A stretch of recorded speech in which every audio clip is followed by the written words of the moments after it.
being my ex-husband.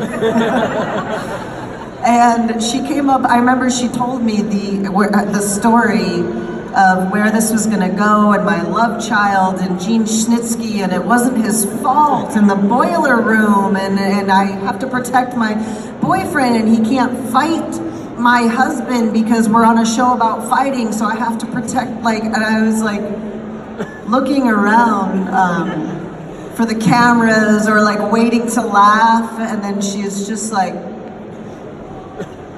I was like, well, another day at the office, here we go.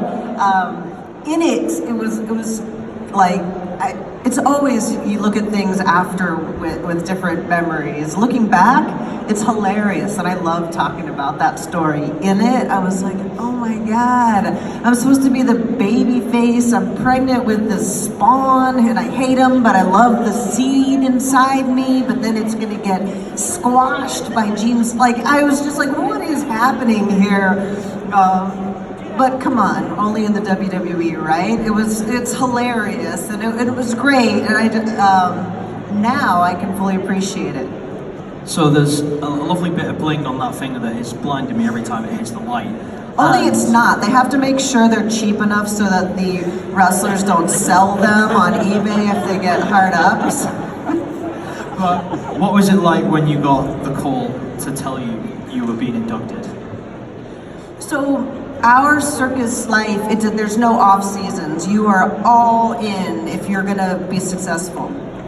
So when I retired at the end of '06, I needed to take a step back, and you know, and a lot of people. So I broke my neck in 2002. A lot of people think that I retired because I broke my neck, and when I retired, I actually felt really good or really healthy, and I was just like, I've kind of done it. You know, at this point, I'm just repeating things, and I didn't get into things to just kind of be in a wheel. I wanted to smash barriers and do all this stuff, and I did.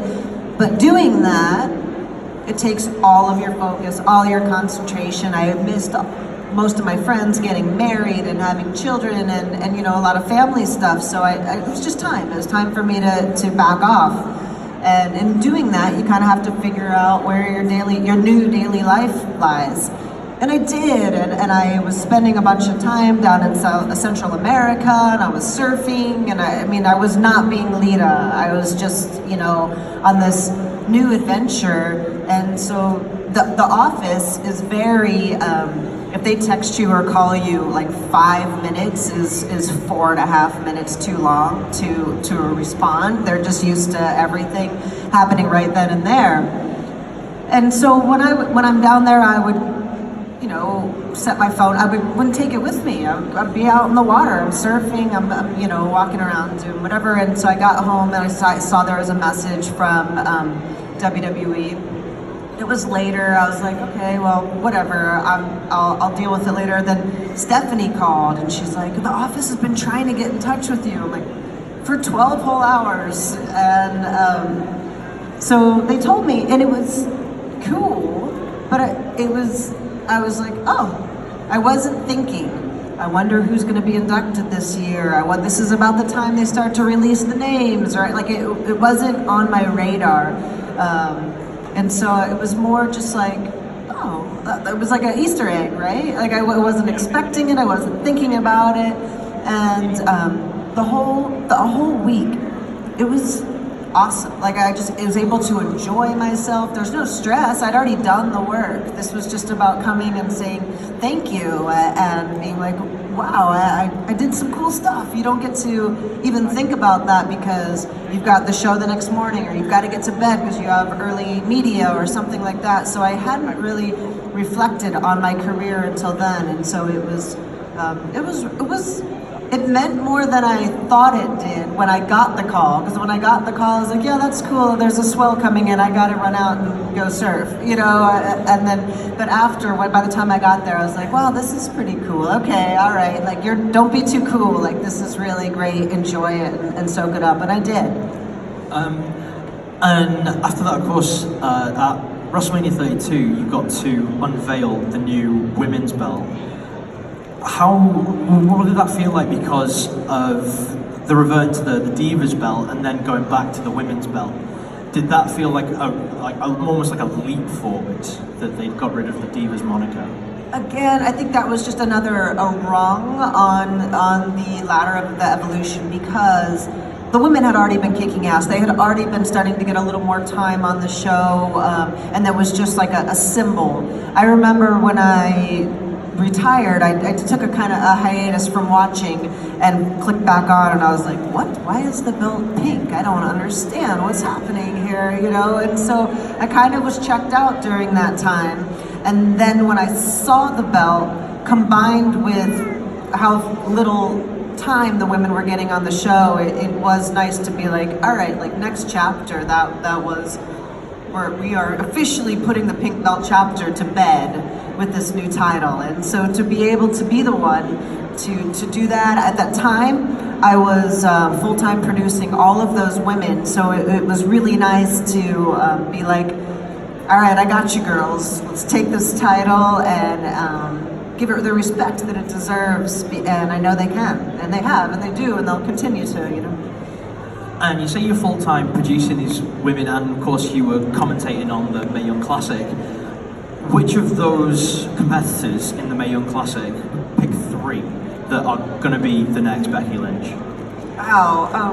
So I really loved, it's talked about a lot, Tessa Blanchard was in the first round with Cuddy Saint, right? I think, yeah.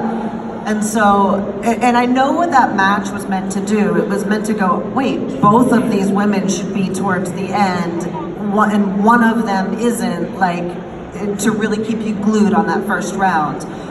But it was a bummer to not see Tessa move forward. I think she's a huge star, and I'm really happy to see her. I think she took a little bit of a hit there, going, man, why did they eliminate me in round 1? Did I not? And you have to.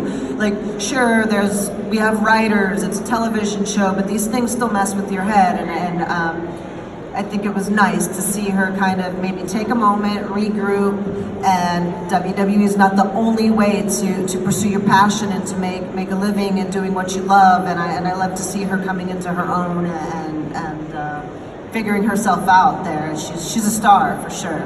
So let's take your opinions on perhaps someone like Toni Storm, who came over, uprooted her life, moved over here, made a massive name for herself, and is now killing it as NXT UK Women's Champion.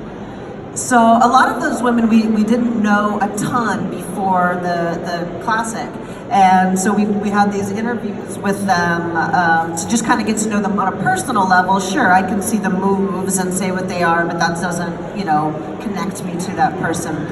And I had seen her stuff, but hadn't talked to her until then.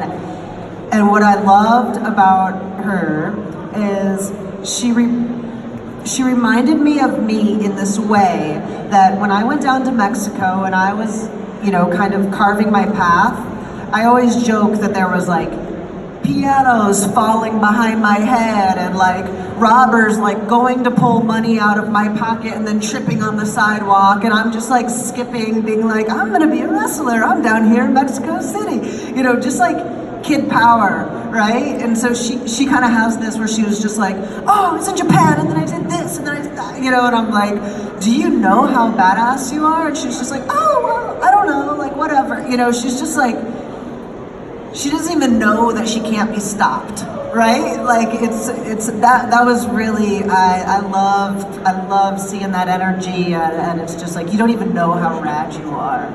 So one final question. If Vince was to turn around to you and say, okay, you're allowed to have one final match in WWE, but it can be whatever you want, what would you pick?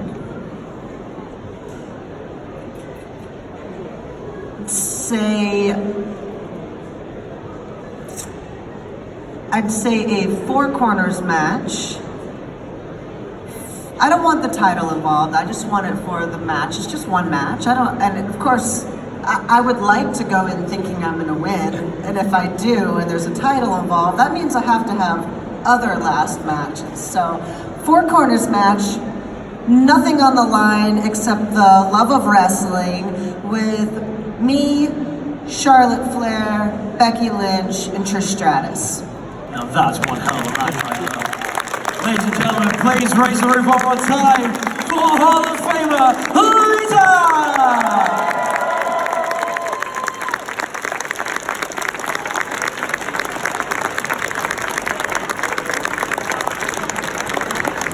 If we did not answer your question, I will be hanging out over there. Come by and say hey for the rest of the afternoon. See you guys.